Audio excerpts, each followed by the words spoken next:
കോൺഗ്രസ് വിട്ട എ.കെ. ഷാനിബ് ഡിവൈഎഫ്ഐയിലേക്ക് ഇന്ന് സംസ്ഥാന കമ്മിറ്റി ഓഫീസിൽ വെച്ച് ഡിവൈഎഫ്ഐ അംഗത്വം സ്വീകരിക്കും.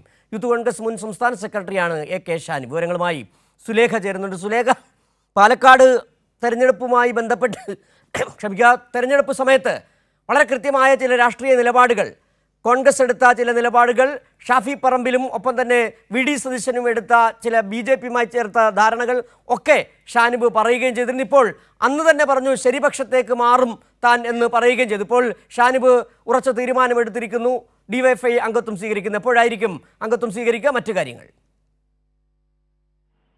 പാലക്കാട് ഉപതെരഞ്ഞെടുപ്പ് സമയത്ത് വലിയ വിമർശനങ്ങൾ ഉന്നയിച്ചുകൊണ്ട് തന്നെയാണ് എ.കെ. ഷാനിബ് കോൺഗ്രസ് വിടുന്ന ഒരു സാഹചര്യം ഉണ്ടായത്. ഇന്നെന്തായാലും എ.കെ. ഷാനിബ് വ്യക്തമാക്കുന്ന ഒരു കാര്യം എന്ന് പറഞ്ഞത് ഈ എ.കെ. ഷാനിബ് ഇന്ന് ഡിവൈഎഫ്ഐ അംഗത്വം സ്വീകരിക്കുമെന്നുള്ളത് തന്നെയാണ്.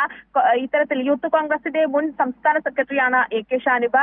ഇത്തരത്തിൽ പാലക്കാട് ഉപതെരഞ്ഞെടുപ്പ് നടക്കുന്ന ഘട്ടത്തിൽ വി.ഡി. സതീശൻ, ഷാഫി പറമ്പിൽ കോക്കസിനെതിരെ ഷാനിബ് പരസ്യ പ്രതികരണം നടത്തിയിരുന്നു. ഇത്തരത്തിൽ വി.ഡി. സതീശനും ഷാഫി പറമ്പിലും അടക്കമുള്ള ആളുകൾ കോൺഗ്രസിൽ നടത്തുന്ന ചില കാര്യങ്ങൾ അത് വലിയ രീതിയിൽ കോൺഗ്രസിനെ ബാധിക്കുന്നു. ബി.ജെ.പി അടക്കമുള്ള ഇത്തരത്തിൽ മതപരമായ ലക്ഷ്യങ്ങൾ മുൻനിർത്തിക്കൊണ്ടുള്ള ഒരു പ്രവർത്തനം നടത്തുന്നുണ്ട് എന്നുള്ളൊരു കാര്യമടക്കം പറഞ്ഞുകൊണ്ടാണ് എ.കെ. ഷാനിബ് പാലക്കാട് വാർത്താ സമ്മേളനം നടത്തിയത്. ഈ വാർത്താ സമ്മേളനത്തിലാണ് എ.കെ. ഷാനിബ് തന്റെ നിലപാട് കൃത്യമായ രീതിയിൽ തുറന്നു പറഞ്ഞൊരു സാഹചര്യം ഉണ്ടായത്.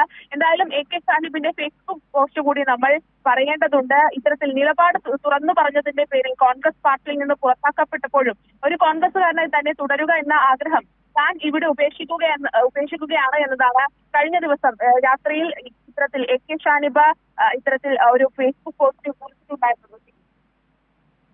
ശരി, സുലേഖയാണ് വിവരങ്ങൾ നൽകിയത്. കോൺഗ്രസ് വിട്ട ഷാനിബ് ഡിവൈഎഫ്ഐയുടെ ഭാഗമാകുന്നു. ഇന്ന് ഡിവൈഎഫ്ഐ അംഗത്വം എടുക്കും. വിവരങ്ങളാണ് സുലേഖ നൽകിയത്.